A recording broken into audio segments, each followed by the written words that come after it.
This is the Before You Read lecture for Spying the Promised Land and the Death of Moses.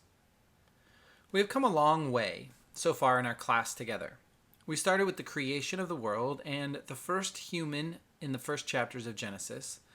Then we traced the origins of the people of Israel from Abraham in Ur through Joseph in Egypt. In Egypt, we met Moses and learned of the hard plight of the Israelites living in a foreign land. In several weeks, we will read about in the last several weeks, we've read about the roundabout way that the Israelites traveled through the wilderness, full of amazing signs and difficult tests. This lecture is really a transitional one. It marks the end of the journeying theme, at least for a second, and prepares us for the theme of conquest. At long last, Israel will receive, or conquer, really, the land that God had given or promised to them. Before we get into the conquest, though, there are a few narrative details that require our attention. Both aspects of this lecture concern endings. The ending of the generation who experienced liberation from Egypt directly, and the ending of Moses' life and his leadership of Israel. Our first reading, Numbers 13 through 14, prepares us for the ending of the Egypt generation in Israel's history. This section of Numbers is relatively straightforward. Moses sends men to spy out the land that they are intended to acquire. After selecting one man from each of the 12 tribes, Moses sends them out. After 40 days, do you notice the symbolic significance of 40 yet? The men return and give a report. The land that they are intended to acquire is indeed a good land with ample resources and farmable land. It is, as the text says, a land flowing with milk and honey.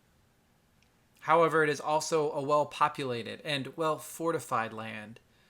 There are large cities, and the citizens of those cities are themselves large, almost gigantic, it would seem. If you've been reading along through Exodus and Numbers, the response of the people is probably unsurprising. They freak out. As they have done so often in the past, they long for their oppression in Egypt, intending to trade that bleak past for the uncertain future in front of them. Their response reflects failure on so many levels. A failure of memory, of imagination, and of faith.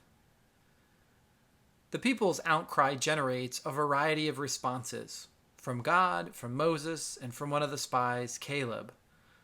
I'll leave it to you to explore those responses. Pay particular attention to how this part of Numbers portrays Moses and God and their relationship to each other and to the people of Israel. The consequences of the people's response is clear, however. God will not allow them to enter into the promised land.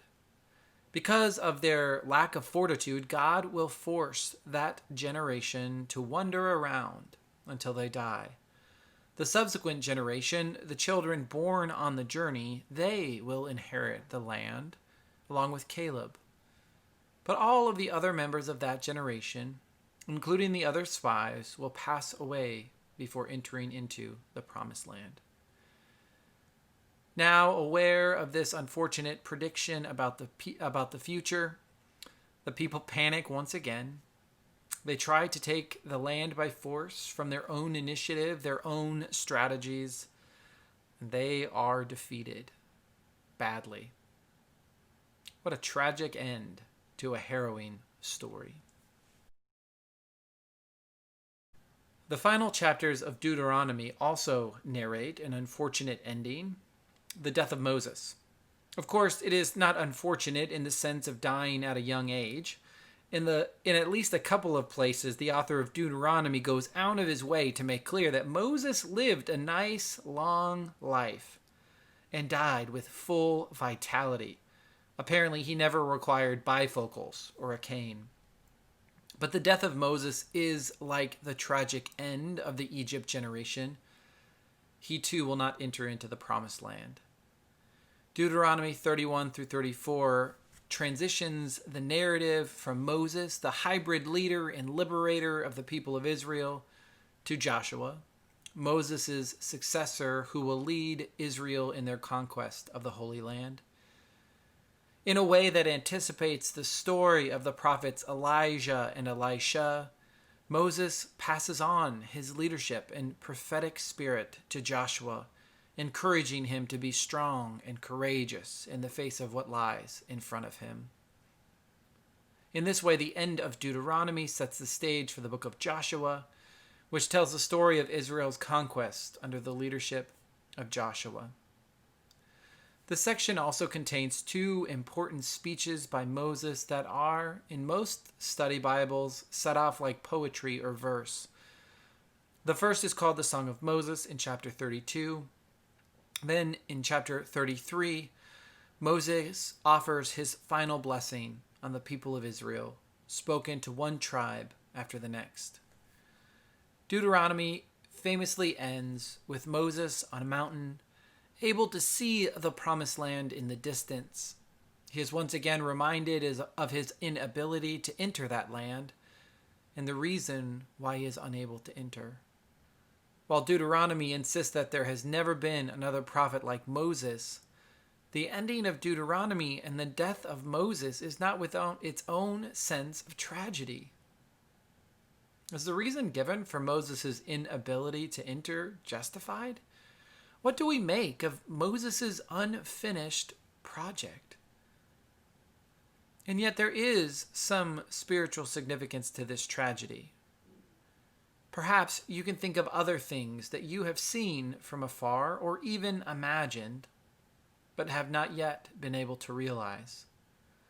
What are some of your own unsatisfactory endings? And how has God showed up in them? Remember that I have recorded an earlier lecture that provides a brief orientation to the final 4 books of the Pentateuch. Don't hesitate to go back to that if you need it, since we're reading so sporadically from Numbers and Deuteronomy this week. As you read, I encourage you to entertain questions related to God's justice and judgment. The portrait of God and God's response to the people of Israel can seem overly harsh to many. How do you make sense of the portrait of God in these chapters? Keep God and the questions like who is God and how is God portrayed in mind as you read the Song of Moses in Deuteronomy 32 and the short refrain about God in Numbers 14. How do these two portraits of God resemble each other? How are they different? How do they relate to your own understanding of God?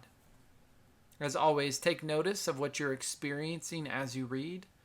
Write down your questions and your thoughts. Consider ways that the story in Numbers and in Deuteronomy relate to your own life of faith. Do they provide a framework for understanding or interpreting any aspect of your past? I can't wait to hear what you think about these chapters. Now get reading.